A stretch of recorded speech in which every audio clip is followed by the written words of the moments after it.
Samantala naman, bilateral talks ng Pangulong Bongbong Marcos at Pangulong Donald Trump magaganap na mamayang gabi nandoon sa Washington DC. Si Radyoman Chanel Salazar, Shan.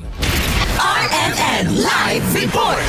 Magaganap na ngayong araw ang bilateral meeting ni Pangulong Ferdinand Marcos Jr. at US President Donald Trump sa White House. Alas 11 ng umaga dito sa Washington DC, USA magaganap ang pulong habang alas 11 naman dyan mamayang gabi sa Pilipinas. Inaasahang tatalakayin ni Pangulong Marcos at US President Trump ang mga usaping pang-ekonomiya, depensa, regional at international issues. Gagamitin din ng Pangulo ang pagkakataong ito para isulong ang posisyon ng Pilipinas sa usapin ng 20% reciprocal tariff rates ng US sa bansa. Si Pangulong Marcos ang kauna-unahang ASEAN leader na naimbitahan sa US sa ilalim ng ikalawang termino ng Trump administration. Samantala, naging makabuluhan naman ang unang araw ng state visit ng Pangulo dito sa Amerika. Nakapulong niya si US Secretary of State Marco Rubio at US Secretary of Defense Pete Hegseth kung saan pinagtibay ang ugnayang pansiguridad at depensa ng dalawang bansa lalo na sa usapin ng kapayapaan at kalayaan sa Indo-Pacific region.